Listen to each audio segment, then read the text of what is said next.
What if intelligence slowly disappeared from the world? Not because of war, not because of aliens, but because stupid people kept reproducing faster than smart people? Sounds crazy, right? But this exact idea is explored in the 2006 sci-fi comedy movie Idiocracy, a film that feels less like fiction and more like a warning. Today, I'll explain the full story of Idiocracy, and by the end of this video, you'll understand why people say, Idiocracy was not a comedy, it was a prophecy. The movie begins by showing two very different types of people. On one side, we have intelligent, educated couples. They overthink everything: career, money, timing, responsibilities. As a result, they keep delaying having children until it's too late. On the other side, we see uneducated and careless people. They don't plan anything. They have multiple children quickly, generation after generation. As time passes, intelligence slowly disappears from society. Fast forward 500 years into the future. The entire world is now run by people with extremely low intelligence. Basic knowledge, science, logic, and even language have completely collapsed. In the present day, the U.S. Army starts a secret experiment called the Human Hibernation Project. They want to freeze an average human and wake him up 1 year later. They choose Joe Bowers, a totally average man, not smart, not dumb. Along with him is Rita, a woman selected for the experiment. Something goes wrong. Instead of waking up after 1 year, they wake up 500 years later. Joe finds himself in a future America that is completely unrecognizable. The future society is absolutely insane. People speak in broken, childish language. Violence is considered entertainment.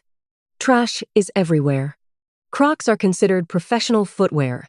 Advertisements scream nonsense. Even hospitals don't understand basic medicine. Joe tries to talk normally, but everyone thinks he's speaking like a genius. Why? Because in this future world, average intelligence is considered super intelligent. The President of the United States, Dwayne Elizondo Mountain Dew Herbert Camacho, he's a former wrestler and adult movie star. Instead of intelligence, leadership is based on popularity and shouting loudly. The biggest problem in the world right now? All crops are dying. Scientists have no solution because science no longer exists. They water crops with an energy drink called Brondo because it has electrolytes. Joe suggests something revolutionary. What if we use water? Everyone laughs. But when they finally try it, the crops grow again. Joe instantly becomes the smartest man alive. Joe is made responsible for fixing the entire world. But instead of listening to him, society turns against him. They accuse him of being abnormal. They sentence him to death for being intelligent. Only Rita helps him escape. Eventually, Joe proves his intelligence by solving multiple problems, including food shortages and infrastructure collapse. The president finally realizes Joe is humanity's last hope. Joe is made president of the United States. He begins rebuilding society using education, science, logic, critical thinking. Rita becomes the first lady. Together, they try to bring intelligence back into the world. The movie ends with a dark joke. Even though Joe and Rita improve the future, the stupid population is still growing faster. The cycle may continue again.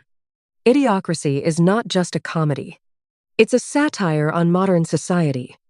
Blind consumerism, anti-intellectualism, media obsession, ignoring science, worshipping celebrities.